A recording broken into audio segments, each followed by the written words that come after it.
Welcome to the Toonami Squad podcast sessions, episode 4, Expansion X, and literally anything else.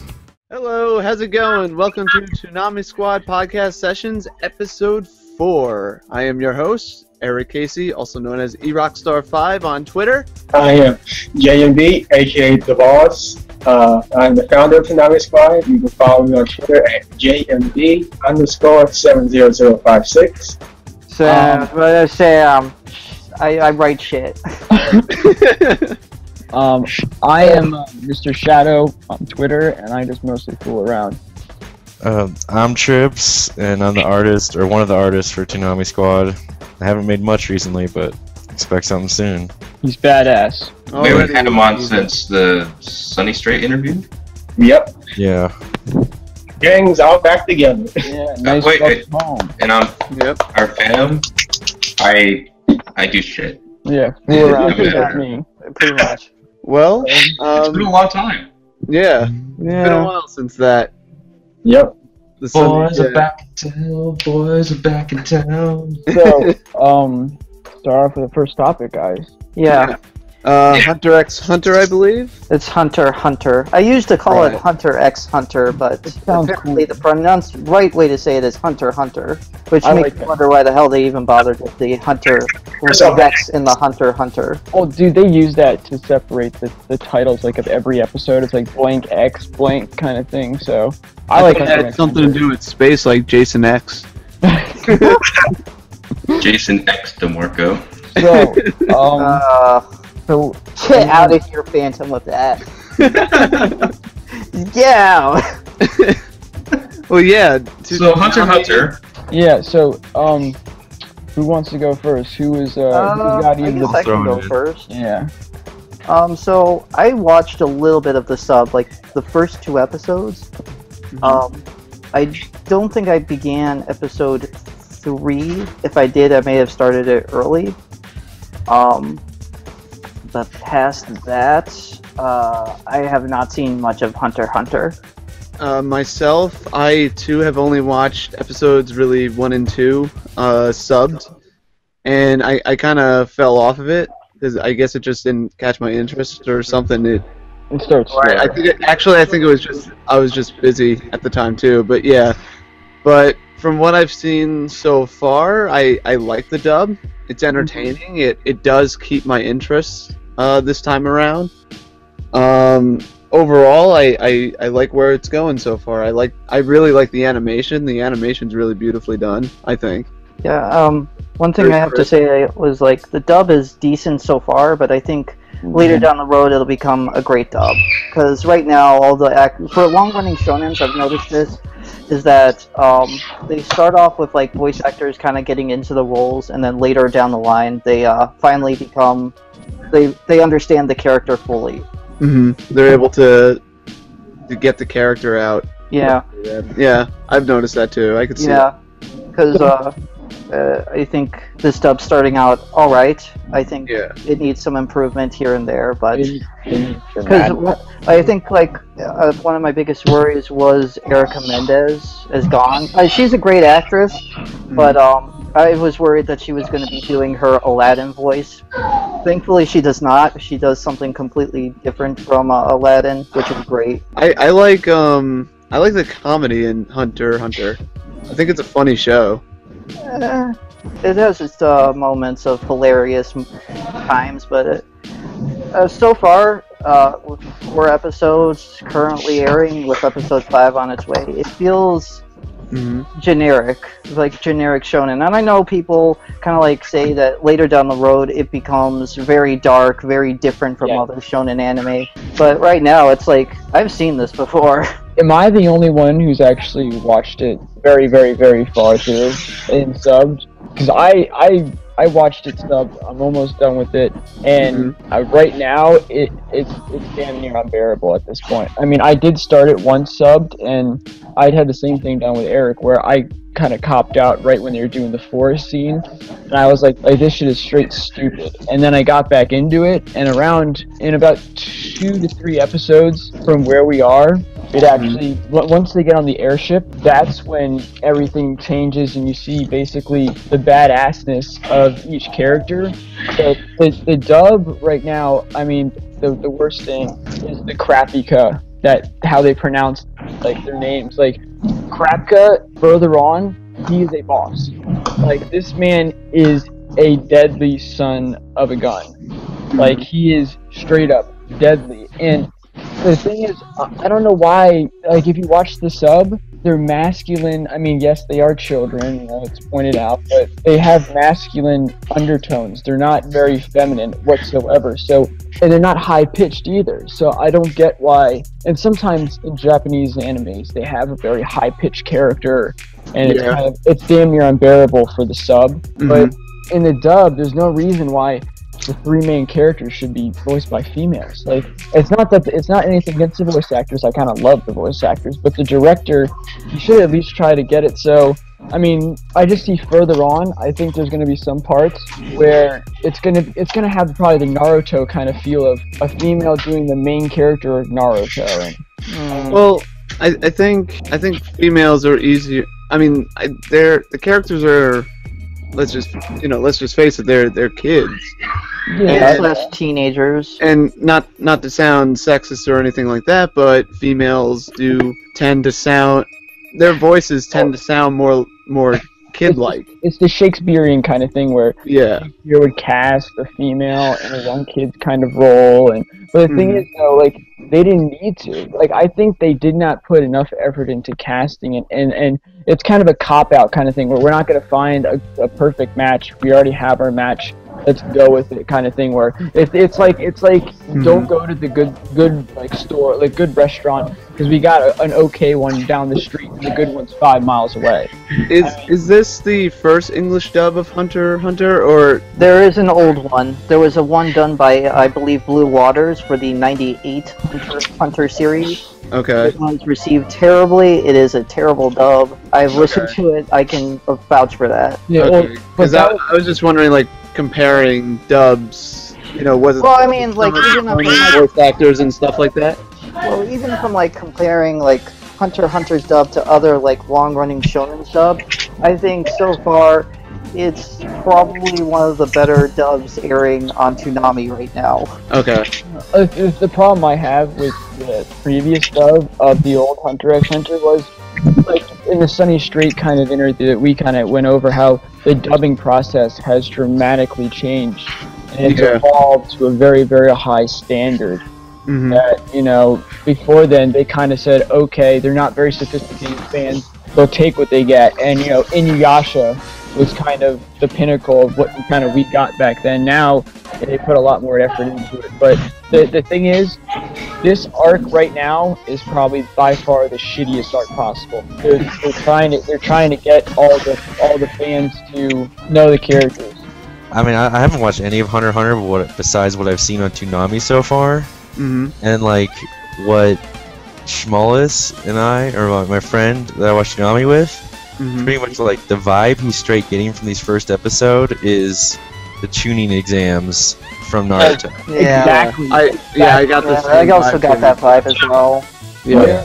In the evolution type of, they have their conflict and they have to face their fears. I mean, that kind of thing where it's kind of the same feel of chucking kids into the forest and see if they come back alive. What came first? Was it Naruto or Hunter x Hunter? Hunter x Hunter came first. Naruto came out. Yeah, that sounds about right. Yeah, 1994. It came out in Japan. 1996.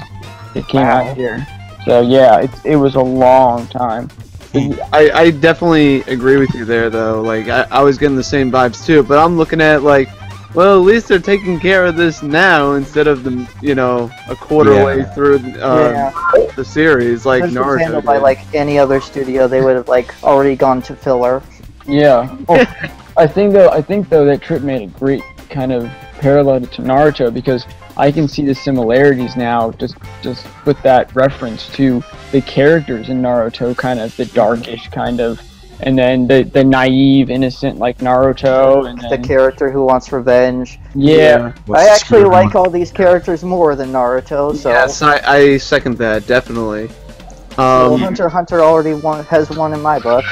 The thing though that I think people are struggling with though, it has a slow start. I don't know if you guys have noticed it, but personally, I like this show a lot. I'm on, I think, episode like 138. And almost done. Jesus. Yeah, I copped out on the 4th episode the first time I ran it. And the only thing that made me go back was Toonami. So if you guys can hang in, I'm telling you, right when it gets to the airship scene, it's gonna blow. Like basically, I don't want to give much away, but there's the the Hunter exam is not an actual. It's kind of like a pre-test, kind of like you have PSATs and then you have the SATs. Okay. It has kind of a thing where there's more to the actual. Yeah, there's more that this actually means, and the way that it starts right after the Hunter exam, it becomes a fantastic show. No fillers, all canon. I have heard a lot about a certain arc that Toonami will be getting to later down the line called the Chimera Ant arc. Oh god! Oh, the last arc. This is the longest arc. Oh my god. Yeah, I heard a lot. I don't know much about it, but I heard from people that it gets really, really dark at that point. Me? I haven't heard a single thing about it. It gets dark right after the Hunter exams. It doesn't get as dark, but it kind of goes on a thing where there's death, there's dying, there's... Nice. Yeah, I mean, it kind of goes towards a Kill la Kill vibe. Not people dying around, but there's brutality, there's no kind of thing, and you guys, what is your guys' opinion on that clown guy that throws cards? Personally, I hate the shit out of him. How he gets like... He seems weird. Dude, he gets like a... I really don't know much about... Yeah. I don't even know how to pronounce his name. It looks like hard if he was a clown. Yeah, it's what do you guys... kind of hard for us to get like a little preview thing, you know. For me, it's hard for me to get, you know, to kind of give my opinion on him, since all I've seen is seen him throw his cards at the examiner for 1 second. I'm like, oh, that's just a typical anime villain doing anime villain things, you know? Yeah. That's really all I got from him so far. What about you, Trip? What was your take on it? Because I mean, like, I get the vibe that he's kind of evil, but I think he's really not as all bad as he's supposed to be. Like, he's an experienced guy, and I think he just knows more. He's just a little stern. Yeah, but he tried killing an examiner too, so... Yeah, but didn't he say, like, oh, well, who's gonna block it or whatever? Well, didn't he do it so I guess the examiner could catch the cards and throw it back at the guy who, you know, impersonated him? You said in the show, Yeah. he was trying to kill an examiner who tried failing him. Oh. I guess that's self-defense, but yeah, that's a good point. That's the thing, like, it's our first introduction of him, so it's kind of hard for us to kind of talk about him when we have such a limited understanding of him so far, you know? Yeah, I understand that. Maybe next episode. What I got from him was, I mean, it's a ballsy move. I mean, these are freaking hunters, and these are kind of like prospects. I mean, it's kind of like the Naruto thing. Great example. It's like them trying to mess up Kakashi, and Kakashi's like, "You serious?" Like, and so I mean, the next... Then again, though, Kakashi encouraged it though too. That was part of the but whatever. Yeah, that's a bad example. But the problem I have with the next few episodes, which please tune in and please get through them, they're still terrible. I mean, more about a bonding kind of thing. It's the canon process of familiarizing the characters with each other, forming that kind of relationship and chemistry of kind of like the first few episodes with Krapka and Leorio, how they both... I do have to say, I do feel kind of underwhelmed by it. Like, I guess I kind of was going in, like, expecting it, because I've heard, like, a lot of things about Hunter x Hunter. I know a lot of people like it. It's been one of the most requested shows, I know that. And so I kind of, like, went in, like, expecting it to get blown out of the water, like right away, to be fair. And it hasn't. But from what I've seen so far, I feel like this beginning part is basically just setting up the characters, setting up, you know, their personalities, their motivations, blah blah blah blah blah, and then the good stuff will come. I think that's what I've basically gone. Because really, the only thing that has kept my interest is because the characters have been so strong. Yeah. As weak as the plot lines for each episode have been so far, the characters and their performances has what's kept my interest. It's like I say, why I love Michiko and Hachin so much. I didn't really care that much about the story. Exactly. The characters is what makes it so entertaining because they're so well voice acted, and I feel like I'm getting that same kind of vibe here a little bit too with Hunter x Hunter because I do love the characters, especially the guy that kind of looks like Lupin with the glasses and this briefcase. I really liked him, especially in the last episode. He was like, what's the Trigon? Yeah. Or Wolfwood? Oh, yes. Yeah, that guy. The thing right now, though, is this is probably the most high probability of dropping out because we haven't seen any action. It's basically all dialogue. It's basically all, it's basically a preview of what's going to come. So there's no action yet. They're basically telling you what hunters do. What are the benefits of doing it, knowing their motivations of becoming a hunter. I mean, if you haven't noticed, Killua and Gong probably has the most ridiculous reason. I think Killua actually laughs at him. He's like, well, I want to be a hunter. They go, why do you want to be a hunter? Oh, my dad's a hunter. And he's like, oh, really? He's like, what do you know about him? I know nothing. I just know he's a hunter. And Killua's like, what? It's do we ever see, like, Gon's father in the show, or at least the manga? Yes. No, you see Gong's father. I mean, Gong's father, the thing is, he probably is the most aloof, crazy, genius, and just weird, antisocial kind of... I mean, that's what I get the vibe of him. I mean, you'll see later on of, like, what he sets up and everything, because the main focus of the story is that storyline. And it's kind of... It goes with, like, Naruto with his charm factor. That he, I mean, I don't want to insult Gong, but it's kind of like like what the Ninetales said about Naruto is like idiots are easy to trust and easily liked. And Gong isn't like an idiot, but he's so naive that you can't help go with him and try to help him out. So, but the adorable anime factor. Yeah. I think I do like these characters so far, but I just want to see more from the show. Yeah. Just like as a final thoughts on Hunter x Hunter. Well, yeah, let's actually do that. What do you guys want to actually see? Well, like, it's what Sam said. I mean, I know it's too early to judge, but like my biggest problem with Hunter x Hunter right now is like I feel like all the characters are insanely OP. I want to know their weaknesses. Like the white-haired guy is like, I'm just down in this poison, dog. Like, yeah. You think? Because I'm not sure. We haven't really seen much of their powers, and they kind of... That episode with the werewolves or whatever, the second episode. Yeah. I mean, what's his name? God, I'm just gonna keep calling him Lupin because that's who he reminds me of. I know, that's what I think of. But that guy, the like, guy? He barely passed the second test. Yeah. Yeah, that's true. And he almost wiped out during the run up the stairs in the most recent episodes. Yeah. I feel like we want to see more danger because a lot of the things that that they're considering to be like a big problem, like them running out of gas while running with this guy, or guessing which person's which, like the attachment to the story and getting you like invested in it and being like very suspensed in what's going on and everything hasn't done that yet because it's very trivial stuff. It's not that big a deal. Like it's just like common stuff. Yeah, it hasn't had a real hook.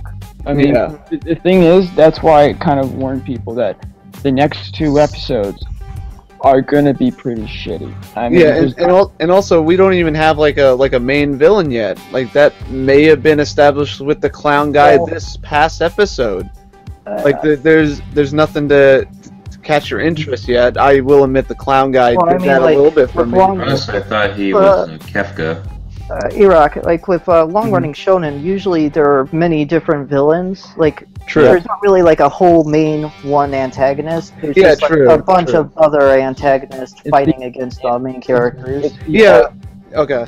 I mean, right now there's going to be a part where they go into the airship, and that's when the basic fear factor and the next trial after the one coming up, which is just terrible. And I know you guys think I'm playing it off as like trivial. It's going to be terrible. I mean, absolutely terrible. But after that, that's when you get the scheming. That's when you get the power, and you actually see an actual fight. And there's basically a huge decision making. And then after that, the third test is straight up animalistic, freaking just. Okay. So, but the thing is, right now you don't see much, but as it progresses towards the after this test, and once it goes to the airship, that's when you kind of see the fighting, and then after that it keeps on going towards the actual final exam. Once they get their license, which of course, so one of them has to get a license. Right. Then the next, basically it gets dark, morbid, violent, scheming, and it starts to snowball. So once you get past this, you should be good. I'm gonna stick around because I hope the voices. I'm gonna stick around too, I think. I'm gonna give it till episode 10 and see where I land from there. If it doesn't hit with me, then I probably won't continue. I mean, personally, what I would do, what you should do is give it to episode 16 to 20. And that's where you actually see it getting really good. Episode 18, 19, and 20.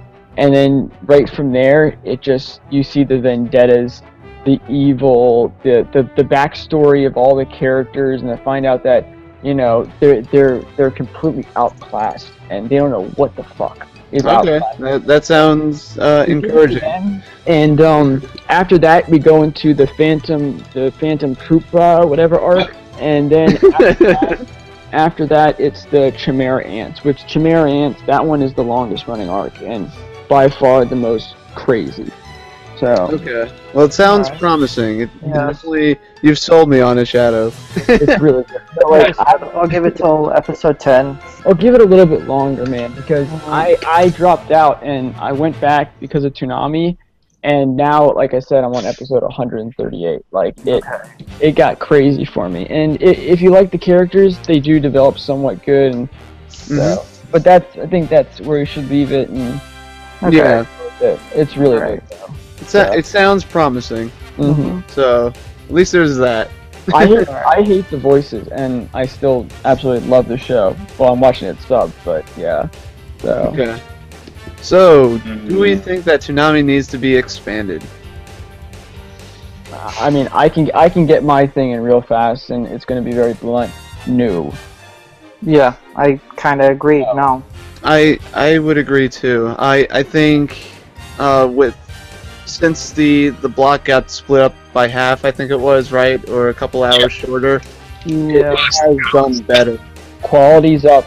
Quality's way up. And we have to also play the fact that what do you call it? Adult Swim has like Rick and Morty and other. I mean, God forbid, it is that like weird dog one that's like Satan. That's very popular. I never watched Mr. Pickles. Mr. Pickles. I only watch Rick and Morty. All the other stuff to me is like stoner nonsense. Like I know I'm gonna get it, and you have to be like semi-idiotic or crazy to get it, but it sells. But I think that Adult Swim's block is stronger to more people. So that's my 2 cents. Yeah, I think at this point, if there was an expansion, they need another world premiere, or at least a show. It has to be a show that would give them a reason to expand it, like Attack on Titan or Space Dandy. As much as I love Samurai Jack, and I would love the idea for it to kick off the block at like 11:30 or at least even midnight, I don't think it will. But once again, I think it all comes down to what show is replacing Dimension W. Because that can dictate a lot of things. That is a great point, Sam. That is exactly. And so I don't if the next show replacing Dimension W is another short series that's only 12 episodes long, and if I'm correct about Samurai Jack airing in September, then that would lead up to me thinking that they have no plans of expanding, and Samurai Jack will be airing at 12:30. I mean, I think it's a safe move. I don't know about like trip or fan of, but I think that is playing it safe. They can spend more money on a certain time span. I mean, you have to understand the shows that we have now, and first of all, Attack on Titan is nowhere near. The thing that they could probably do is some of like the new shows, like Terra Forma. That would be good.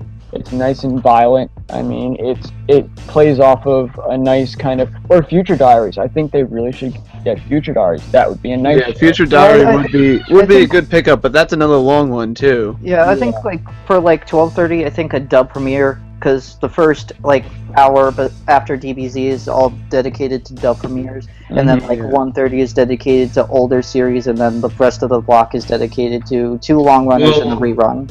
Yeah. Wait a minute though. Parasite premiered at 1. Yeah, it did. Yeah, it was a dub premiere. Yeah. Oh, and it fits in that one category because it's more of a psychological thriller. I forget the name for it. It's like Senia or whatever, but it's like an adult anime. I mean, personally, I don't know what could fit that spot. I mean, I have a few ideas, but they're mostly long running shows. And like maybe they might be able to expand like Naruto, One Piece, and whatever the rerun show is. They might be able to push it down to like maybe 4:30 maybe. But other than that, I wouldn't. I honestly kind of like it at the midnight start off point instead of 11:30. Yeah. I mean, I liked 11:30 when we had it. It's just they didn't know what to do with 11:30 after Attack on Titan ended, and when they got Kill la Kill, it was way too late. So it's obvious people, if we get 11:30 back, even though we're working with less hours, what can they do with that time slot? And if it's temporary, then why even bother? Right. If Samurai Jack just gave them a temporary 11:30 slot and it just gets taken away when Samurai Jack ends, then what was the whole point of having that 11:30 slot back? Right. I completely agree with you. It did really feel like 11:30 was kind of like, what do we do now type of thing. Yeah. I totally agree with you there. Don't get me wrong. I think the 4:30. That's why I think if they're going to expand it, they should push it like an hour more or something like that. Don't get me wrong. I liked Attack on Titan and Space Dandy when those let off the block, but definitely. I just think, like you said, I think they had no idea what to do after Attack on Titan ended, and when like I said, when they got Kill la Kill, it was just way too late. They needed to get newer shows on the block as fast as possible, and I understand budget is a thing. Yeah. But it's just they needed to work that out in advance. The fear with the 11:30 time slot is the fact that, for instance, Attack on Titan, even the trailer girlfriend absolutely hates all anime. She watched the trailer, she was interested. I told her it was anime, completely disinterested. So the fact of the matter is, people who weren't interested in anime probably watched that shot. The viewership went up dramatically. Then, with the 12 o'clock, like they said, what the hell do we do? So the viewership probably went up high to feel a lot of audience, and then it kind of dipped dramatically and stayed. Yeah, it couldn't sustain the time slots. Yeah. I also think that if they get 11:30 back, Dragon Ball Z Kai should lead off the block no matter what. Yes, because that is their flagship title. It's what people are familiar with, brings the numbers. and it brings in ratings. Yeah, it's doing what Bleach did. Yeah, somehow. Yeah, I think it's doing better than Bleach actually. It is. Dragon Ball Z That's the thing, more than Bleach. Shows are still doing what they're doing. I also tend to think that they need a show that can compete with Family Guy in terms of getting viewers. 2 million viewers. Yeah. I don't understand it though. I don't understand. I don't know if you guys do, but that Family Guy stuff, I mean, it gets to a point where I'm at nighttime, I want to see something different. I mean, if I'm staying up this late, I want to invest something besides something that I can just, it seems trivial. And if they replace it with Rick and Morty, then that would have a mood. I think they tried that once, and it didn't work out, and then went back to Family Guy. They did put Boondocks they did put Boondocks on there at one point in time, but it's just Family Guy, people are familiar with Family Guy, I don't know if they enjoy it or not, that's totally up to personal preference. I'm kind of tired of seeing the reruns of Family Guy. Yeah, I don't really pay attention to them, I just wait until Toonami comes on. I mean, what episode are they re-airing now for the upteenth time? I have no clue. They change it so many times. And it doesn't even matter. It still brings in the views. What Shadow said, it brings in 2 million views a week. I mean, you're not going to change that. I would love it if Rick and Morty went into Toonami. That would be I would even love watch that. that. Because I would actually tune in to watch Rick and Morty, but Right, exactly. It would definitely give me more motivation. At least American Dad, because I hate that shit. Well, the thing is, with Rick and Morty, that plays the similar audience as Toonami. I mean, who here That likes is true. Yeah. Who I here like mixed- Rick and Morty. That's a great show. I'm excited for season 3 whenever that comes out. So, I mean, the fact it has a nice smooth continuous of viewership rather than Family Guy jumping, Attack on Titan jumping, and then going back to like basically the hardcore fans. Yeah. Didn't Rick and Morty come on right after the blog ended at one point? Yeah, I think at 3:30 they had Cleveland show, and then they transferred it to the Boondocks at one point. God, I don't know about Rick and Morty. I could have sworn it came right before or after the blog. they're trying to fill that spot, and I don't think Toonami should fill it. I think they should scramble for a show, do terrible, and then have Toonami be the shining light on Saturday or Sunday. Like, there's valid arguments about people saying, well, Samurai Jack, it's this popular show that can possibly compete, but it's like, not really, because Samurai Jack's could not really stand to get the ratings that Family Guy gets consistently. Yeah, and also it'll be like I think it would be like the Attack on Titan thing where it just couldn't sustain those time slots. Well, I think the midnight starting time slot is perfect for it. I think Attack on Titan held its ground against Family Guy because I think right off the heels when they aired it, it was still very popular. Yeah, I'm not denying that it couldn't compete. I'm saying like we were talking about where it kind of like it started off great and then it had that dip off. Mm-hmm. That's what I'm talking about. I feel like that even with Samurai Jack, I feel like it still would have the tip off. Yeah, it wouldn't be. That's what I mean by it not being able to sustain it and keep those views consistent. It's going to be very sporadic, and networks don't want that at all. Yeah. They want consistent. That's why Toonami's, where it is, because even since the April Fool's thing, it's been consistently that every time, and we've seen that in the ratings. Like even when the drop off ratings for Toonami is like 900,000 for DBZ Kai. Yeah, it's still pretty decent. Yeah, that's really good. Even for like Dragon Ball Z Kai, it's been doing remarkably well at that midnight time slot. Yeah, I mean, the one time they had 2 million. Yeah, that was at midnight. That was during the Kami Got Killed premiere. Yeah, and that was a very interesting night because I believe that topped off Bleach's highest rating. Like I don't think Bleach the highest rated get that high. Every show on Adult Swim. Yeah. Do you guys have any last remarks? I mean, I just say no. So I don't know about. I would agree. I would not say expand it from 11:30 like it did before. I would say if anything expand it to like 4:30 or something like that. I think. But that's the best I would recommend if. Yeah, and it's like there are people like saying, well, that doesn't give them time to premiere anything. Well, I mean, adding an extra hour to the end of the block, or even half an hour to like ending at 4, that could mean a lot. Because that means they can push down their long runners and have maybe 2 a.m. be another new slot or something. And like what who was it, Shadow or Phantom? One of you guys mentioned it. I mean, we said Parasite was premiered at 1 o'clock, and that has done very well. Yeah, and it's even doing well at like 3 a.m. So yeah, so I disagree if people say that like it has to be the 11:30 for the premiere. No, it doesn't necessarily. Well, the problem with the 11:30 premiere is that people will tune into the premiere and then dip out right after that. And then if you extend the spot further later, that means that they still have to fill those slots, and that takes cash. So you have a problem of cash for new shows. So you have a shorter time it's kind of like an hour-and-a-half movie that's really good, or a long, drawn-out Harry Potter that's just terrible. And I think with like them acquiring Hunter x Hunter, this means that they're going to try and get more expensive titles in the future. And long-lasting, only canon. Because Hunter x Hunter is sole canon. There is no offshoot, it's just canon. So it's not like One Piece where people who've seen One Piece before, they'll just simply tune out for a few episodes, even if they do like it, because they're like, this is boring. Like, I don't want to see a second flashback. It's like Naruto, like fillers.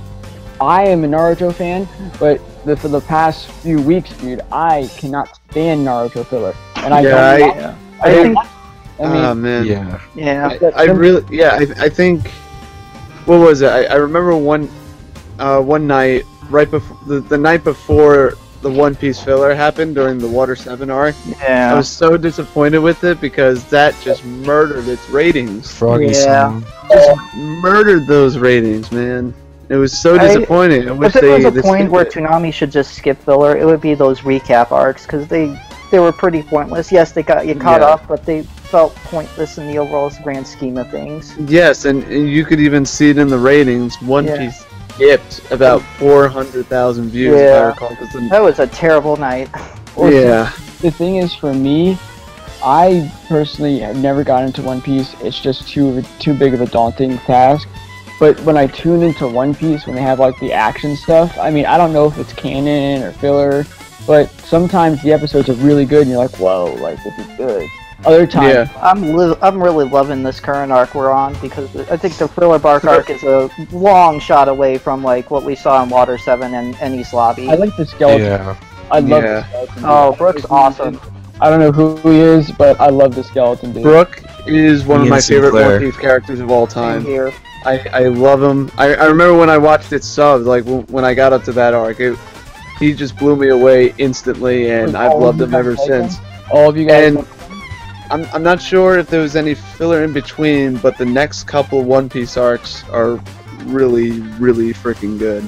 Yeah, and I think we're going to be getting to the Marine arc in 2 years or something like that. Oh my god. That's a time skip.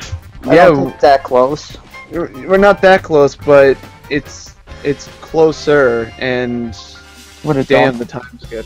What a Yeah. We may get to the time skip towards the end of Toonami's run. Who knows? Oh Yeah. god. Oh god, man, it's that many episodes? It is that many episodes, but I'm not going to deny that everything leading up to it was equally as awesome, and basically the Whitebeard War is going to be the big top.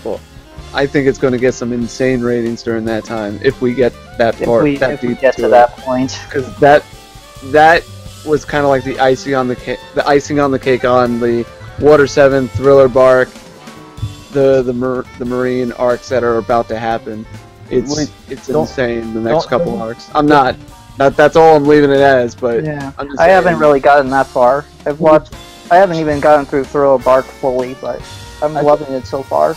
Does Toonami buy a series like One Piece and then basically buy up to arcs? Like, do they buy the arcs, or They think they go by season because they went by season by Naruto. They bought season 1 of the original Naruto, and then they kind of just stopped from there. Shippuden, I believe they signed a contract deal with Viz saying that they'll air it as long as it keeps on doing well, something like that. God, that's terrible to have to sign a contract like that. That shows. I mean, that's standard in practices. Yeah. But Yeah. that ties you into all the filler episodes, which you know are not going to do well. So you're kind of holding your breath. Well, I mean, the filler risk you episodes, as much as people give them shit, gives Toonami a lot of time Oh for yeah, the shows to keep airing. That, and also people are watching the fillers. Yeah. The Naruto fillers are doing better than One Piece's fillers. That says a lot too. You're right. The thing is, I though, find Oh, Jesus, when are we like getting back to canon with Shippuden and Toonami? I find it funny that they like usually air music videos during Shippuden, just like Yeah. extra incentive for people to watch. wait, hold up. Well, I think they do that because Naruto doesn't have an opening, so they kind of just like, oh yeah, we'll air as much as we can, cut it, and then air the music video. I don't understand. They aired one during DBC, I think. Yeah, I they believe that have. was a while ago though. What is up with the music videos? Because personally, like, I hate them. I hate them so much. Like, I don't get it. It doesn't. I feel like It's like nonsense. I mean, if you want my honest opinion, I mean, it doesn't fit into like. I mean, it doesn't fit into maybe it does fit into Toonami. I have no idea, but It's just it comes bizarre. Like, music videos to me, at least for what Toonami has aired, has always been very bizarre and strange. Oh, dude, it comes out of left I think it fits the Toonami mold, like back in the day and all. It definitely fits. I feel like, me personally, the last like 3 or 4 music videos have been eerily similar though. They're like something that you would watch if you were high, and they were Yeah, exactly. all the music videos were very similar to that. No offense to to the weed smokers or anything like that. Oh, no, I yeah. like the music videos. I just felt the music videos were too similar. Like my example of the perfect brand new music video-esque that aired on Toonami was Rattle That Lock. That music video was freaking incredible, and the music was equally as great. that was epic. That whole thing. But other than that, the music videos have been eerily similar. Like that one stood out. Rattle That Lock. That one stood out to me. Okay. Should we get on to the next topic? Wait, I have a question. Okay. So, I don't know if any of you guys remember this or not, but do those guys who do the music video, are they paying to get that on Yes, they are paying it to air. They better pay. I mean, I'm Sometimes sometimes they are approached by the artist in question to air it for them. Yeah. But I think most of the time they pay. So, does any of that money go toward the block? I don't. Maybe. Hopefully it does, man, because that stuff, you got to pay a lot of money for me to watch that stuff. I would assume a little bit, but not too much. Like it's you're not gonna buy a show with it. Yeah. It's probably 27. I think they get more money from like doing like advertisements for Sony movies. In the video game. Yeah. Probably. Well, no, not the video games. I think the video games are like a passion thing that they kept. Yeah. Oh no, I'm talking about like the video game things that they sponsor. Oh, the Microsoft deals and stuff. Yeah, they get paid for that. Yeah. That's why Xbox keeps showing up. Yeah. At least Microsoft's smart. Yeah. Well, the thing is, they need it. Yeah, the Xbox One isn't not doing too really good. doing well. So, the next one, live action American. Yeah, live action adaptations on anime. Another one of my deeply despised industries in anime. I hate them. I hate them more than anything. Well, here's the thing. Okay. Can I actually, go ahead. Yeah, go ahead. We've kind of like taken inspiration from anime, and in fact, we've actually done an anime kind of like adaptation with Edge of Tomorrow, because that was based around, I believe, a light novel or manga. Edge of Tomorrow, Pacific Rim. Yeah. Even a lot of people compare that to anime as well. Yeah, because I mean, it can be done. It's just it depends on who the director is, who the screenwriter is. And I think I don't care much about the actors. It depends on certain works, but certain actors should be picked for certain anime adaptations of films. But as far as like films that don't really need that, let's just take for example if we made a live-action Black Lagoon film. I don't think that really matters in the long scheme of things. Ghost in the Shell, though. Ghost in the Shell did get Scarlett Johansson, and that was very, very, very, very liked. But the problem I have with it is when you try to do Naruto.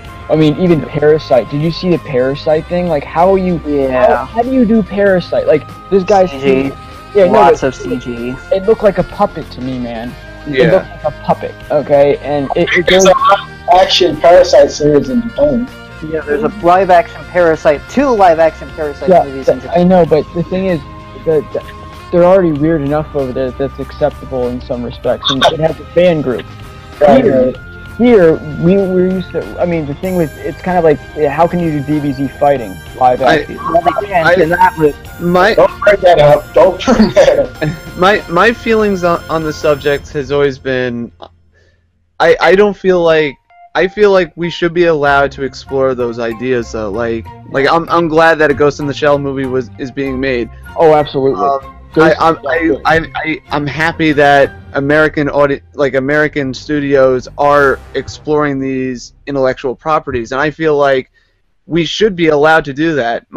The things that pisses me off is when people say that Americans can't do it. They just simply can't do it because it has to be strictly Japanese actors. It has to be strictly Japanese. Obviously, they've been proven wrong because here's the thing, with the Japanese, they've actually said before they're fine with Scarlett Johansson. Oh, they have. They think it's even better. Yeah. So the only people who have issues with this is white people. Yeah. It's like, they're speaking for Japanese now? Yeah. I feel like it's an entitlement thing where I feel like it's an entitlement thing, and I don't think we should limit our our approaches, our way of attempting these concepts or ideas.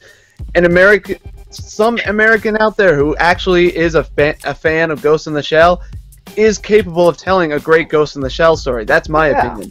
The problem that they had though was Hollywood had a long-standing problem with diversity. So you know what they did? Okay, we got something that they clearly, Scarlett Johansson is playing a clearly Asian role, and they used it. I mean, the fact that they used it, and the thing is, there is a big argument, well, they've taken jobs away from the Asian Americans who could fill that role, and did they even look for them and everything? So our problem in Hollywood was then reflected on basically a scapegoat of Scarlett Johansson.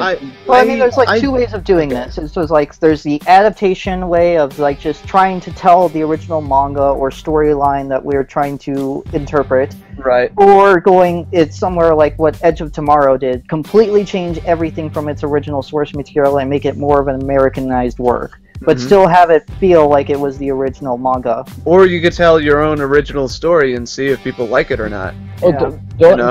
American comics do that, right? There's many different Batmans and like basically it's the same thing. Yeah.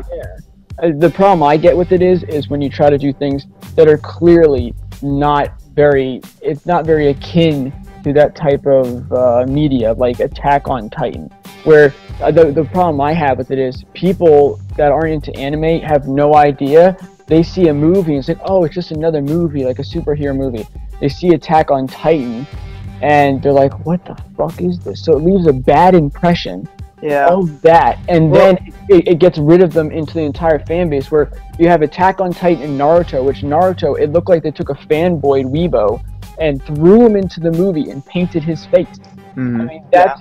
Well, here's the thing is this, like, with certain films, like I said before, certain films, I think you can get American actors, like, or at least a worldly cast, because, like, Attack on Titan can serve itself well from that worldly cast. Yes. But Japan didn't do that. Same with, like, Full Metal Alchemist. If we ever made a live-action adaptation of that, we could do that because there's European names. They're very European in look and feel. Right. I disagree that Hollywood suffers from lack of diversity, and those people saying like they didn't even bother with the Japanese cast. You don't know that. I'm just gonna say that right now. It's all about like name notoriety, because Hollywood needs to make a profit. All you can go by is what you hear in the articles and stuff, and you weren't personally there. So it's hard to even say like, oh, they did try to cast like a Japanese actor, but it just he or she didn't fit the role or whatever. I think the problem is that the people that Hollywood is hiring to work on the films, a la Dragon Ball Evolution, M. Night Shyamalan, these are not the people hired to attack these intellectual properties. They just seem to always pick the person with the wrong mindset going in, or someone who just isn't familiar with the material. Yeah. There aren't, before like anime has gotten popular, there weren't really like a lot of directors out there that were into anime. The only ones that I know are Guillermo del Toro, Christopher Nolan. The guy who made Mad Max. Yeah. The anime. That guy. What about the Matrix? Oh yeah, the Wachowski brothers are like so super into anime. Yeah. They even made like a live-action adaptation of Speed Racer, which sucked. Yeah. It's just either they don't have the vision for it, or they don't know how to approach the material. That seems to be the common thing. I think like the people tend to forget, like, we have done anime correctly. It's just we've used different names, like The Matrix, Edge of Tomorrow, Pacific Rim. Yep. It's just we kind of like make it our own. Yeah, they're making a too fine of a distinction between. It's like anime is only, Japanese style, this and this, rather than a broader. I mean, the thing is, most of this stuff is not even drawn anymore in Japan. All that. So and I do agree that it's like here's like another thing. It's it's not like I'm sorry. Sorry, it's like I don't mean to interrupt you. It's just not at all. Go ahead. It's like there's like certain anime works that feel more American than the Japanese, than the Japan version, like Big O or like even Cowboy Bebop. Like those shows feel distinctly made that they could be made in the United States. And on purpose too. Yeah. Like the thing is though that when it comes down to it is I think the proper way of doing it was like what Sam said, where if you're gonna you have to play to an audience, okay? So that's kind of what you have to do. What's wrong with doing what we've been doing for the past 5 years with our comics?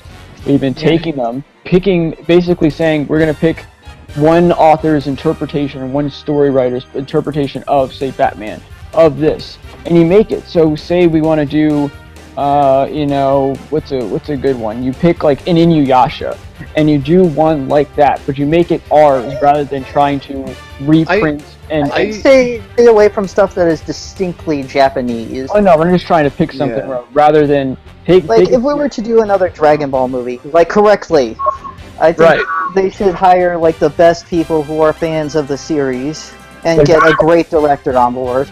Yeah, that's the thing. Like, I think Hollywood's logic behind it isn't necessarily the right way of going about it. It seems like I would give an example, kind of like what happened with the Christopher Nolan Batman series going into Man of Steel, where they thought going in, if we make a Superman movie in the style of Christopher Nolan, people will like it because people like Christopher Nolan's Batman movies.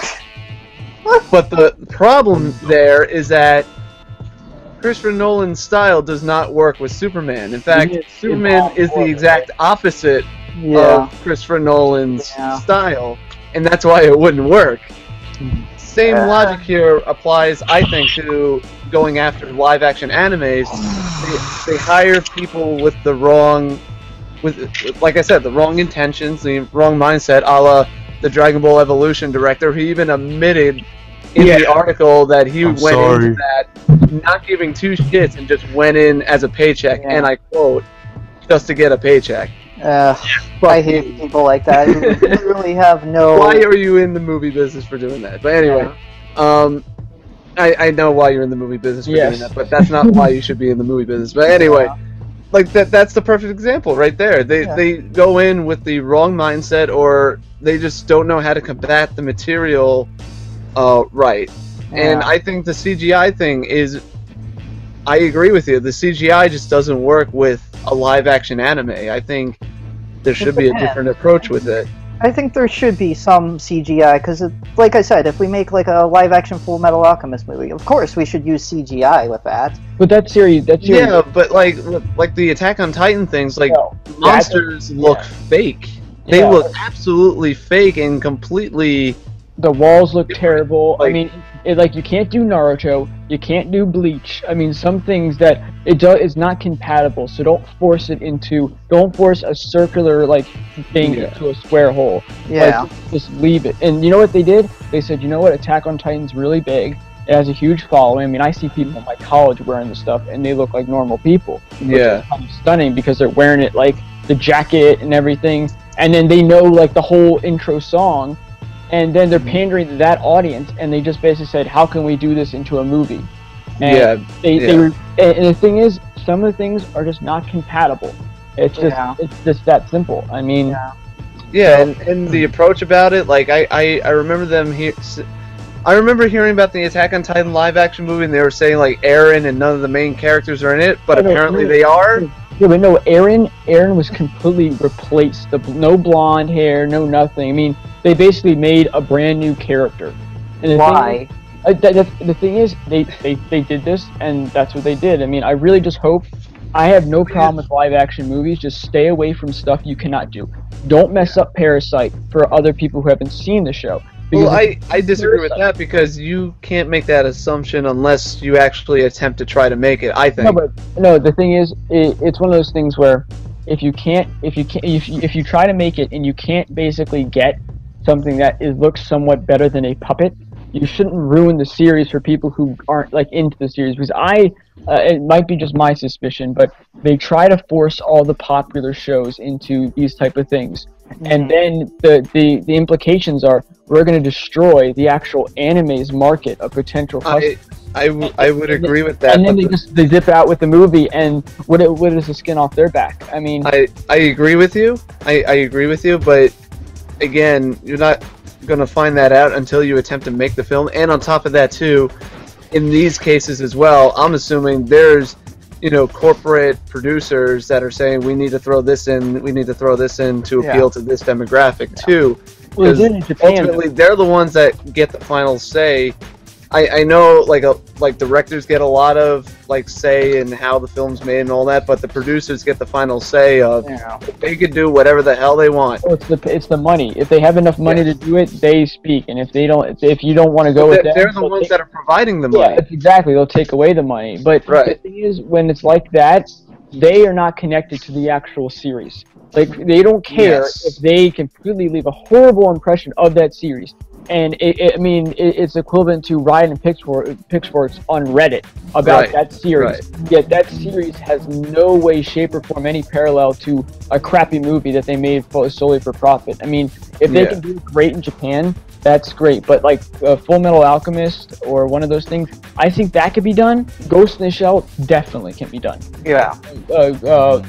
Black Lagoon definitely. But Space Dandy, not so much. Okay, so I mean JoJo Bizarre. Maybe. Watch that show. Maybe. Depends on how cheesy and hammy the acting is. Yeah, but it's one of those things where stay away from stuff that's clearly something that's not very compatible with the actual production and manufacturing of a title. Know your limits is kind of what I want. Well, that's the thing. These companies don't know their limits. That's the problem. That's strange, yeah. I don't get, but I kind of get it because it's expensive. It's like all the people who try to make an anime movie to have to incorporate CG. Why not just go the old school method and incorporate animation? Yeah, you know more about that stuff with the technology and stuff. Either that, I would prefer it to be practically. Like, if they could figure out some way to make the Attack on Titan creatures look more like if it was like a mix of CGI with shooting, exactly, like it's very very certain parts here and there, throw the CGI in, but if you can mix it up with practical stuff too, that's what sells it, because it looks real and the characters have stuff real. Because that's how the Batman Christopher Nolan films were, because they were all practical and only used little CGI. Yes. Which made them feel like real films. They kind of didn't feel like they were made in a soundstage. I know it's a popular example, but just look at the comparisons of the original Star Wars trilogy and the prequels. Yeah. Yeah. They are apparently part of the same universe, but they do feel different. Yeah. You can. What about Force Awakens? Force Awakens is kind of in the middle. Yeah. Because that's practically what it was. It was. Yeah.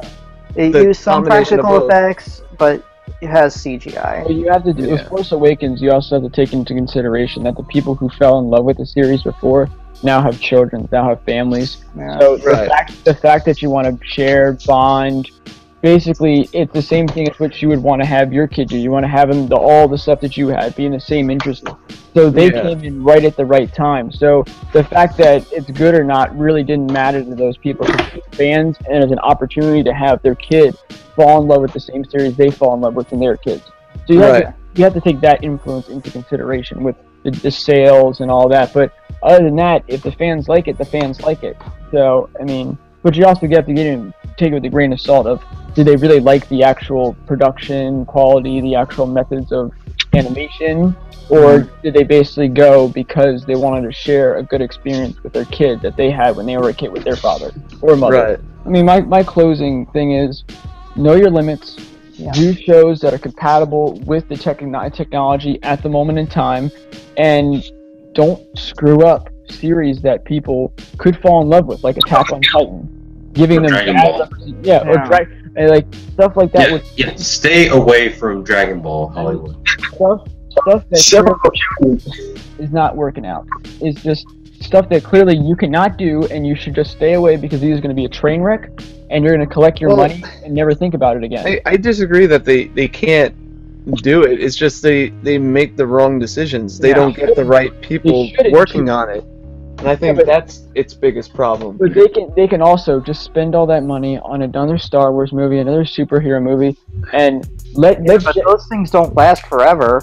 They need They need new material, Yeah. and the anime market, and hell, even the video game market. They could make movies based on some of the franchises in those genres as well. The problem is, again, they just don't hire the right If anime people. doesn't make a profit, then why the hell do some production companies buy out these like anime companies? Base Media, I believe, is ownership is Warner Brothers. I just think they don't understand like how they work. I don't think they not even how they work. They don't understand the source material, and they think they could just hire any other guy to do it.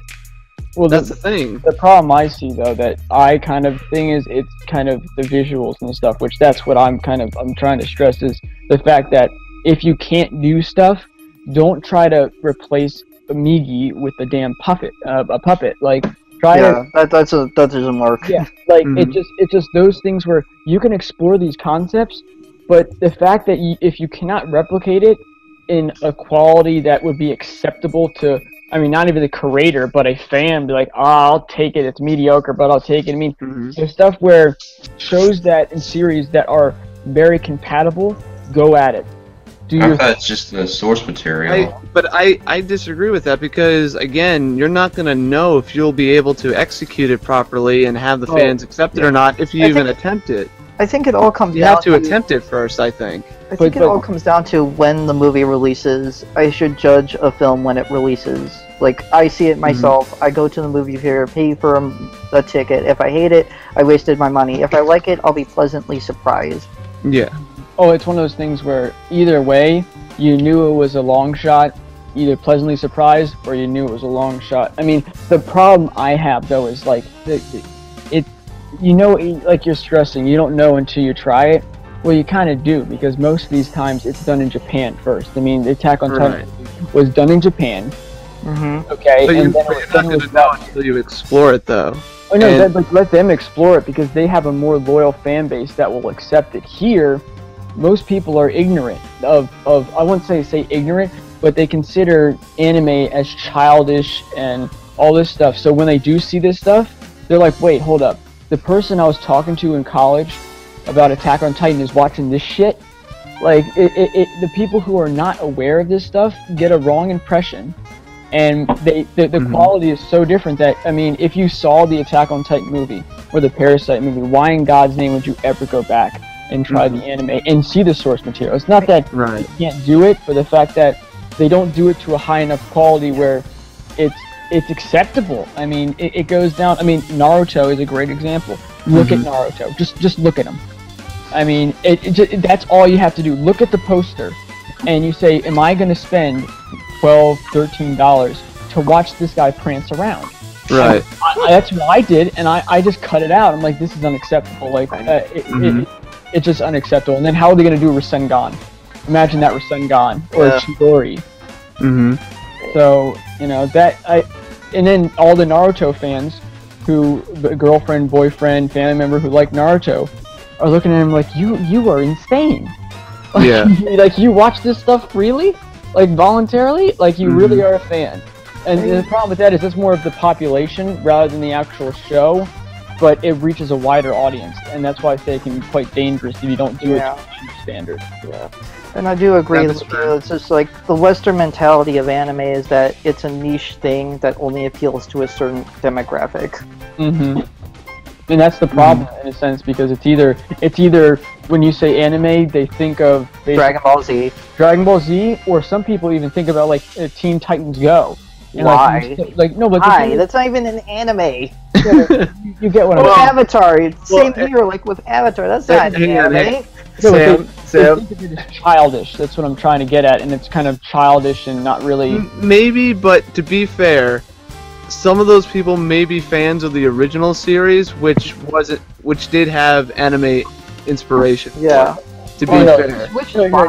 No, but I'm not using Attack on Titan as like a specific example. I'm just saying the fact that if I talk to someone about anime, they think of more of like, oh, that's just Japanese cartoons, like they're like Saturday morning cartoons that I watched when I was 8. Like they don't know that they don't know the difference. The fact that there's more genres of anime than there are movies. There's probably more genres of anime than there are genres of music. Okay, they have every type of mediocre TV show that you could possibly have a genre for. Anime does it. So the fact to say that it's the thing is that it's I would admit the fact that they should try it, but if they're gonna try it, execute it poorly, and then have mixed with the Western mentality of basically niche. They don't know anything about it, so when they do get exposed to it, they're horrified and they run away. They should do like test footage, kind of like what the result of Deadpool was. Yeah. If they did something like that, that would be impressive, and they do it correctly. That's really even more impressive. Right. I think nowadays they should try to produce. I think Hollywood should try to produce more test footage stuff and release it and see if people like it or not. I think nowadays we're living in an era where anime is more apparent to newer directors like Del Toro or even to like newer people who are coming onto the scene. Worldly mentality now, rather than just the fact that I make this is what I'm good at. Like Michael Bale, I do this. Explosions. I'm gonna only do explosions. Like most people are now bridging out, and that's good. Yeah. But you know, to cap it off, I really think they should. It's playing with fire, and the fact that it's easily going to burn, and they don't get burned, the fans and the genre get burned. Okay. Yeah, I would second that, but with I think they should start doing more test footage of this stuff, putting it out there, and see what the reaction is to that test footage. Yeah. Just online, exactly. Yeah, just online. Mm-hmm. It's and also it's I think it's beneficial for them because it doesn't, so they don't have to commit the full $400 billion budget. They could just make something with like $1 million or $2 million, maybe even less, and see if people like it. And then you'd be like, okay, just continue going with this vision. You got it. Stay. Or not. Good. Yeah. And so I think that's I think that's all we have to say on that. Should we move on? Yes. This is Phantom's topic. So Phantom, take it away. So, I guess it's a month off, but the trailer for Doctor Strange premiered on Jimmy Kimmel and eventually hit online. It did. I haven't seen it, so I can't give my opinion. So I saw like the trailer, and I fully don't remember it at all. I never saw it at all. Yeah, I'm gonna stay out of it then. I saw that. I've seen the trailer like 3 or 4 times. I watched it online, and I've seen it the 2 times that I saw Civil War. So I didn't see that. I need to see that movie so badly. Rogue One, but anyway. So I guess for the people who haven't seen it, Doctor Strange is a neurosurgeon by the name of Stephen Strange. He got one day he got into a car accident which breaks his hands. He spends a bunch of his money, since he's a wealthy doctor. No one can't cure his hands, so he's pretty much broken spirit and whatnot. And then in his travels, he ends up in Tibet, and he meets this person by the name of the Ancient One. In the live-action movie, the Ancient One's portrayed by a female, but in the animated movie that Marvel did years ago, it's a male. In the comics, the Ancient One was a male. I don't know what I'm getting at that, but anyway. So that's kind of the point, though. The fact that they're different characters. I mean, is there any difference between, do you think one's better than the other? I mean, because you're switching between guy and girl, there has to be, Well, people are taking it negatively, but Marvel's not trying to take not a political approach. They made that clear. Oh, I think I saw the actual picture of the female that's playing it, and I think, she is supposed to be like an Asian guru. She kind of fits it pretty damn well. It has like a Kill vibe to it.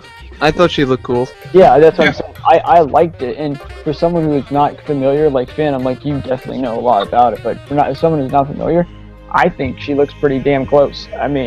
With the chin bones and without the facial hair, of course, but she definitely has a Kill Asian-esque vibe to it. Right. So then, I guess when Strange ends up in Tibet and meets the Ancient One, he would eventually be persuaded by the Ancient One by showing the ways of the mystic arts. and he would learn the ways of the mystic arts to eventually to become the Sorcerer Supreme himself.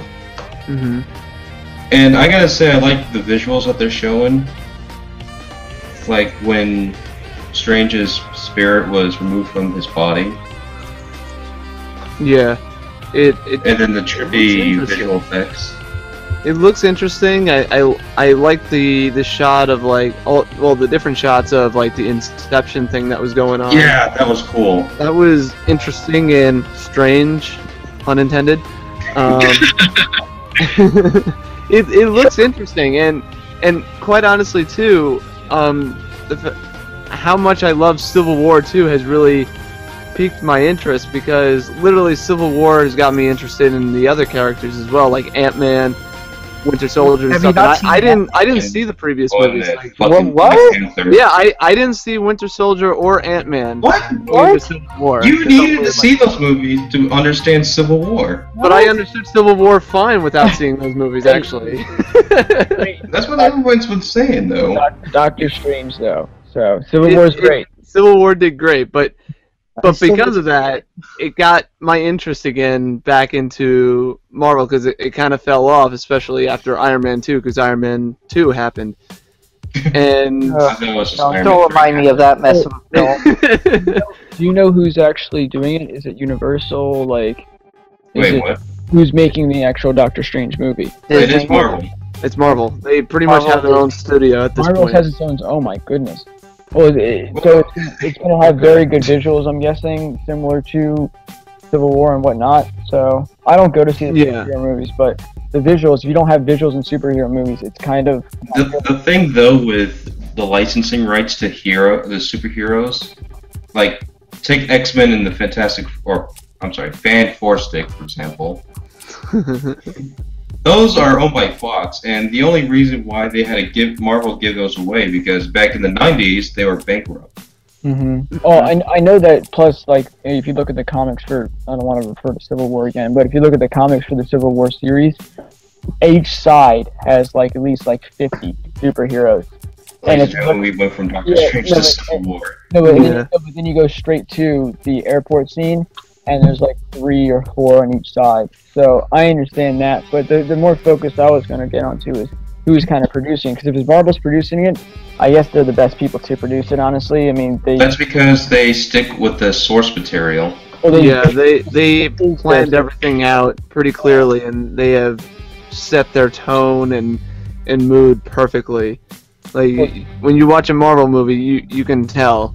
In DC, what the hell do we do? Well, Let's right make now, it epically dark and depressing all the time. That's what they said for Age of Ultron, but then you look at it now. No, Age of Ultron is not dark at all. That movie sucked. I hated that movie so much. So this one, is it just going to be a standalone Doctor Strange, or it's a standalone? Yes. Yeah, it's standalone origin story for Doctor Strange, basically. I mean, he'll probably eventually pop up in another movie, like probably say Infinity War. Because I know that Marvel right now is creating basically a superhero trilogy dynasty kind of thing, where each one of them they're going to get their own movie, and then they're going to kind of they're building their universe. Yeah, that's basically their the thing. Catalog, and then the other competing thing, I forget who they are, DC Comics, I guess. Yeah. They're building the same thing. So right now there's a little bit of kind of like a war. Yeah, but DC has already fucked it up. Don't even consider them as part of it. No. Well, that's just going on. They can't fix what they already broken. But anyways, that's kind of what's going on now. So Doctor Strange is gonna have just a standalone movie. It's not gonna be a continuing series. It's just gonna be like more of an introduction. This particular movie, yes, but they're making it because of the grand scheme of things. He obviously has a part to play at some point in this. It's gonna be a female universe. It's gonna be a female in all the previous the next. We have Benedict Cumberbatch as Stephen Strange. Yeah, literally all these Marvel movies are connected in some way. We just haven't seen how all these movies are connected yet. We've only seen how Captain America, Hulk, Iron Man, and all those movies are connected. But we still haven't seen like the movie with well, I guess a little bit with Guardians of the Galaxy, but again, all these are all connected. To And one greater scheme. It's just Yeah. so they're laying down the framework and the brick and mortar to their actual. And I don't know what's Yeah. going on with Inhuman, since the director for that is directing Indiana Jones 5. Why is that movie a thing? I Indiana agree. Jones 5.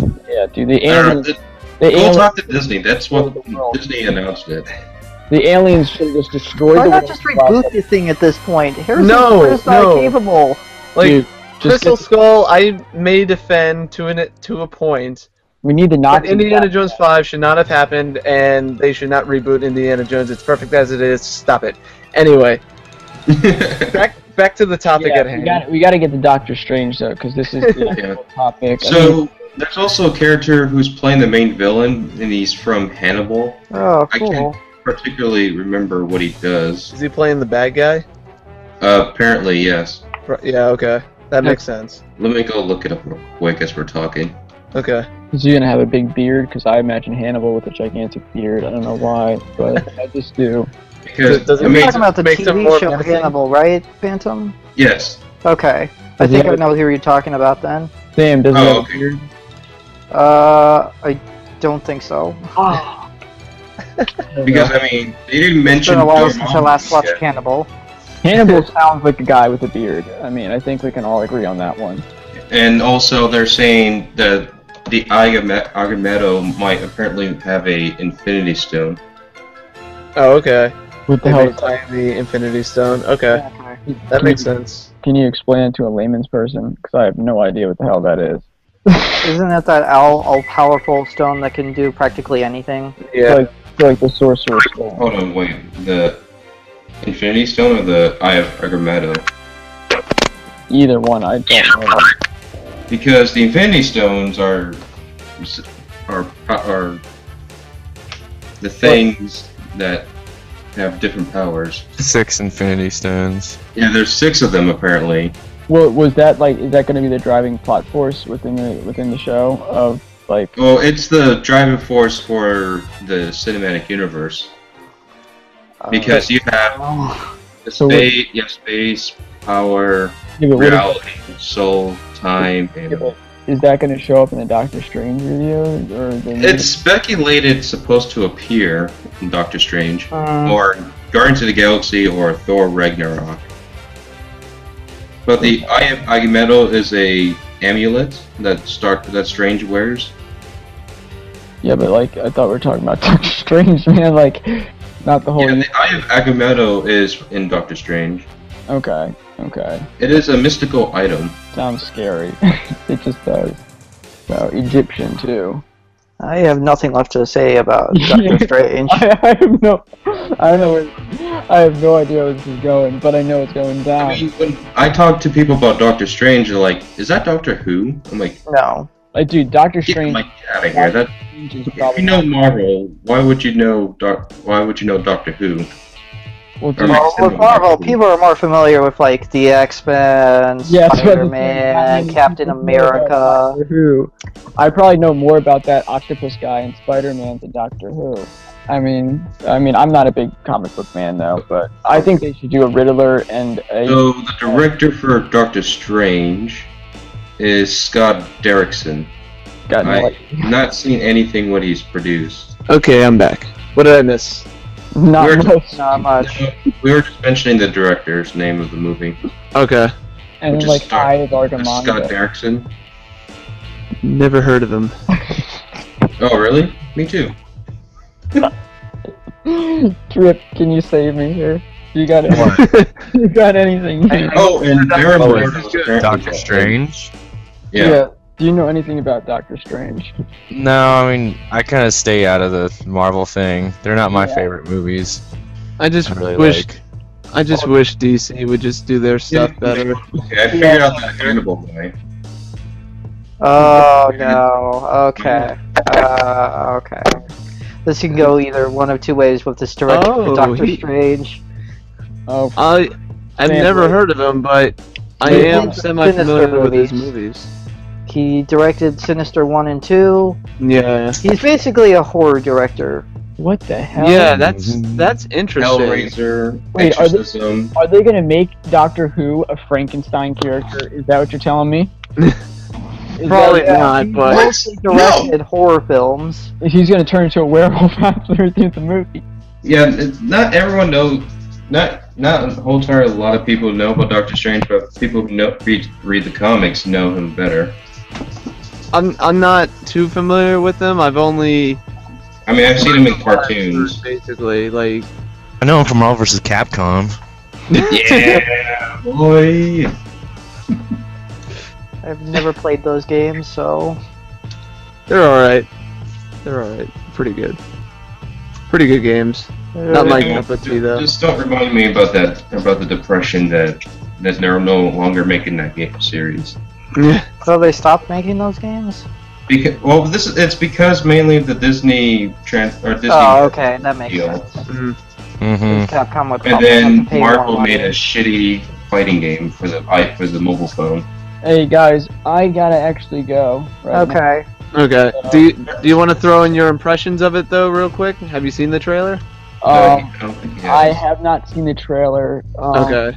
I have a lot of friends that watch these things like religiously, Okay. but it just doesn't. I don't really go to movies often because I think they're a waste of absolute time and money. And Okay. I can wait a few weeks or months and actually like buy it if I really want to. If my girlfriend wants to go to it, I'll probably go to it, but it's highly unlikely she wants to go to it. Okay. So Who's leaving? I gotta leave, boss. Shadow's gotta go. Yeah. Yeah. Leaving at the worst possible time because you and E Rock are only knowing about the last topic. Well, No, we can't do the last topic, man. I mean, I can sum it up really quick to you right now. The fact of the matter is, right now, very, very, very, very, very good computers are having trouble with 4K. Yeah. So the fact that they're going to try to somehow put this in a console, you have to understand, this might be the size of a mini refrigerator at this point. Okay? And they're going to try to put it there. And they're really not doing anything particularly good. The fact that producers of the games will have to actually redo their entire game based on 4K. The thing is, it's like a little bit crisper. I mean, there's been people who've messed around with it, said it's like playing Call of Duty and you look outside at like Starbucks and you see Call of Duty. It's basically the new HD. Yeah. The whole thing that this is basically done for, it's said to be rumored to be announced right near their VR thing. The fact that they are the lowest priced VR system out today. There's a caveat involved in that because there's a lot of add-ons that you actually need to actually pair it up with your PlayStation. So it's going to pander to probably the most hardcore people. The only good thing that I could see from this is people who can't afford a PlayStation 4 right now, the price should drop around $50 to $25, hopefully more dollars, because they're basically not doing much. It's kind of like, I have a feeling that it's going to be like the 3D TVs where people buy them, there's no fucking content for them. Zero. There's no 3D content. You wasted a few $1,000s now on a TV, and there's no one producing no actual material for it. So you're going to get minimum uses. The rumors are probably true because it's going to pair up right near the VR system. But they already have rumors of the fact that they're not going to make a PlayStation 4. There's suspicions that Xbox is going to probably jump down. And if Xbox makes another one, maybe. Right now, Sony is beating Nintendo dramatically within the console market. Their network makes more money than Nintendo. With the new one that they're coming out right now, that might motivate them to maybe revamp the PlayStation.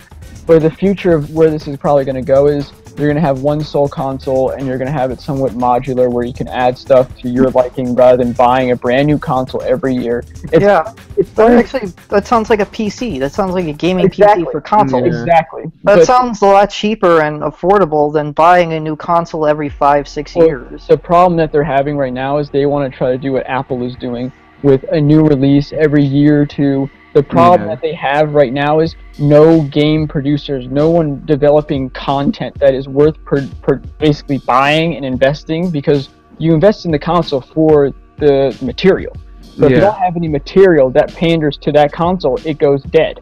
Look at Nintendo. There's not much. There's not much actual material being constantly flooded into it. So there's no reason to buy a Nintendo rather than Smash Brothers and a couple of other hardcore, lovable games. Yeah. It will change if 4K becomes actually more easy to achieve. But till then, it's a stupid choice and it's pandering to VR users. Yeah. Yeah, basically. That's basically it. And I think you have to have a 4K TV to use it. So, I mean, it goes to, if you're okay with 1080p, stay in 1080p. Yeah, it's kind of like when Sony was trying to push 3D for their PlayStation 3s with their 3D TVs. It's like, don't do that. It's like you're making a market that's not even going to be available in 2 years. Oh, look where 3D is now. I mean, let's just... Yeah, 3D is not even a thing. Like, Nintendo got rid of, like, the 3D for the 2DS and then just brought it back for the new updated 3DS model. That's First of all, the problem with the 3D that they have now is because everyone's eyesight isn't perfect. Yeah. And one eye is worse than the other. Either you get a headache, you feel nauseous, or you simply don't like it in general, which I hate it on my console, and I turn it all the way down on little 3DS. But all I'm going into the PlayStation 4.5 is, if it has a bigger hard drive, I will be pissed. That I would be forced to upgrade my console because 500 gigabytes is shit. Oh no, it's better than 32 gigabytes. I know it is, but so far this generation with the 500 gigabyte hard drive that both the Xbox One and PlayStation have are shit, because you can only keep 5 games installed on your system. Yeah, Xbox One now has like a 1 terabyte hard drive that you can buy. It should have been at least like a terabyte and a half. Like, it should have been at least that. PlayStation came out with a new console that you can actually buy, and I think it has a terabyte, and you can actually go and buy a new hard drive. It's fairly easy to take out the hard drive. I know it is, I know. So, the thing is, that is more of an economical and logical decision, and I already looked at the specs. The memory is not that different. I mean, it's more... No, I'm aware of that. Yeah, it's I'm aware of that. Rather than actual usable memory. So, the rumors, to make it short and sweet, the rumors are probably true. It's unachievable for the normal gamer. It's illogical for the normal gamer. The people who are going to buy it are the people who are going to be... I believe it's going to be software people who are actually developing games, and they're going to... They already get producer-grade consoles for making content for that particular device. Those people, and I would assume the crazy graphics people too, that think graphics is everything in video games. Well, the thing is, though... I mean, look at the PlayStation Vita. I know, I hear you, man. Like, the PlayStation Vita is a powerful device. It's got great graphics for a handheld, but it's doing shit on the market because developers don't know what the hell to do with it. They don't know what the hell to do with it, and also Sony doesn't promote it either. Yeah. Like, oh, here's a new PlayStation Portable. Oh, you can't even make games out of it. Well, the thing is that Sam just pointed out is the fact that developers will not, like, for instance, the main titles. They're not going to go and remake Fallout in 4K. Yeah. You're going to be playing the same exact Fallout, the same exact games, because the thing is the producers have to get online with it, and if they aren't going to basically invest in, if you think about it, everything's already okay. Yeah. So and also from what I heard, to be fair, that they weren't going to go back and like remaster games into 4K. It was basically whatever games moving forward. And they have to. One thing I would worry about the PS4 4K, whatever it's called, if it just supports those upcoming games and it cannot play regular PlayStation 4 games. No, it can. It's supposed to be. Yeah, the only difference is that it won't play. It will play all PlayStation 4 games. If it was backward compatible, I would buy that in a second. Oh yeah, same. Play like my PlayStation 3 games. Shit, I'll buy that. The thing is, you're basically going to buy a console that you have no guarantee that the producer of content will actually use 4K. Yeah, they're practically making like 2 separate games in 2 different qualities of the same game. It is kind of dumb to go about it that way. Costly. It is. I mean, if they were to... Oh, I'm sorry, boss. I thought they said the game will be able to play on both consoles. It will be able to, but the 4K one, you paid more money. The 4 one would be technically inferior because the other one can do 4K. But 4K won't be. It's a slightly better system than the PlayStation 4 that's out now. But there's no 4K games. Yeah. Right. So it's kind of. I didn't hear that, but Shadow said that you may have to get a 4K TV too. Yeah. Well, the thing is, you have to have a pairing. Yeah, but the thing is, though, 4K TVs are freaking expensive. They're actually kind of they're getting lower down in price, but they are still pretty pricey. I mean, Sony may approach it like, hey, you can get a 4K TV and a PlayStation 4K.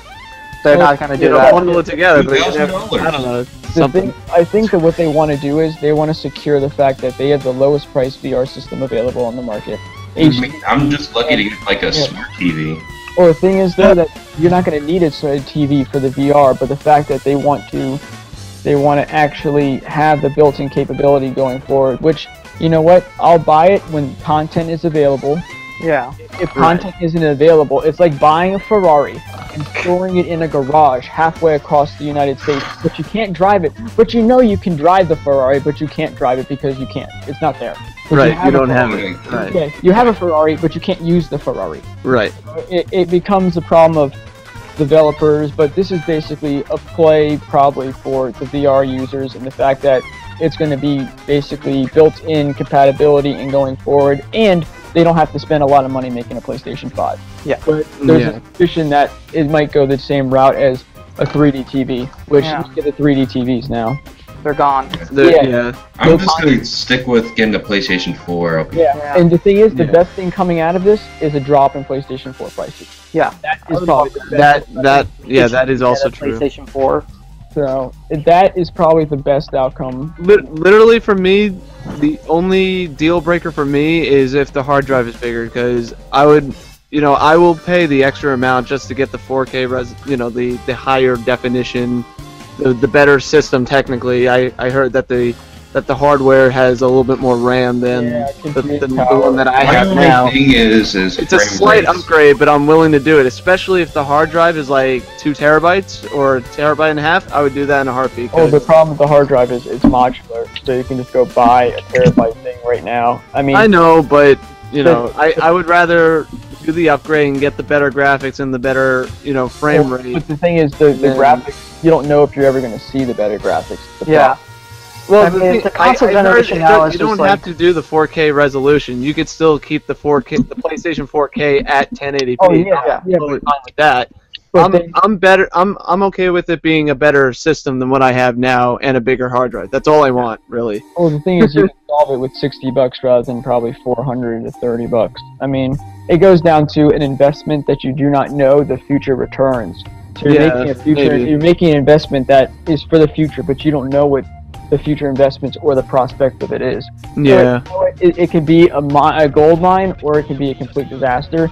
But you don't know. You need the problem we have is there's many variables, and the producers have to get along with it. The TVs have to come down in price. The TVs have to be readily available, and the fact that PlayStation first has to get this into a console-shaped box, because we're already having trouble with very, very, very powerful. Right. Definitely. I'm definitely proceeding with caution, but I'm just saying, like, the better system and the better hard drive is the deal breaker for me, and I got to see if it works too. That's another thing, definitely. Yeah, I guess I would just say wait and see. Yeah. Wait and see is the best course of action. Now, if you're going to be big into VR, keep it on there. Now, buyer beware. If you buy the PlayStation, I've never experienced VR, so they're saying that the hard drive and the name is the same that it is in the original PlayStation. Fuck. Yeah, it's all modular, man. So you just go buy a terabyte hard drive. Yeah, that's like the best course of action. I don't feel like doing that though. Yeah, dude. I mean, 500 gigs is enough for me. Like, I don't download games. I have no more memory though. I had to delete another game for me to install Uncharted 4. Oh, Jesus. See, the thing is, it goes down to the fact that I'll give me $430, and I'll give you my PlayStation with a bigger hard drive, and I'll take your money because that's what you're getting. Yeah. You're basically getting somewhat. There's no difference. Now, you want the built-in compatibility, but if the compatibility is never used, it's like driving a Ferrari at 60 miles per hour on the speed limit. I mean, and I think if you wait maybe a year after it comes out, it'll be a better price, more competitive, and who knows if Microsoft gets into it, then we'll see some amazing things. But without any competition, it's basically a don't touch until wait and see. kind of let's open the birthday presents and the Christmas presents on Christmas and on your birthday rather than taking definitely. Thank you guys for checking out Toonami Squad Podcast Sessions, Episode 4. We really appreciate you coming out and checking this episode out. I am A.K.A, also known as eRockstar5 on Twitter. I am JMB A.K.A. the Boss. Also, you can follow me on Twitter at JMB_70056. Sam, you can follow me on Twitter at SZUniverse, and I just write stuff for Toonami Squad. And then I'm Trips, handle Toonami Artist. I make art for Toonami Squad. Follow me if you want to. Otherwise, have a great day. Yeah, so I'm Phantom at PhantomStar64. I write stuff and edit stuff. Still working on Retro Effect Toonami. I'm looking into releasing it in summer 2016 if you didn't pay attention to the article I updated recently. I did not see that. I'll really try to release it on a certain day that makes sense to Toonami history. And yeah, so follow up. So we have a Facebook, facebook.com/Toonami Squad Official. We have a Twitch account, twitch.tv/Toonami Squad Gaming. Follow us on Twitter at Toonami Squad. Pretty simple, right? Yeah. And I guess we have more stuff that we have stuff coming in the pipeline soon. Yes, we have a pretty decent amount of stuff to go through. And I promise you, Retro Effect Toonami will be out. I promise. And the YouTube channel, Toonami Squad. And youtube.com/Toonami Squad. And this is going up on the podcast channel. Yeah, the podcast channel too. Toonami Squad Sessions podcast. YouTube. Alright, I think that's fine. I think that's it. Alright. Alright, well that concludes episode 4 of the Toonami Squad podcast sessions. We hope you enjoyed it. We can't wait to see you next time, so we'll see you next time. Okay, bye. Squad out!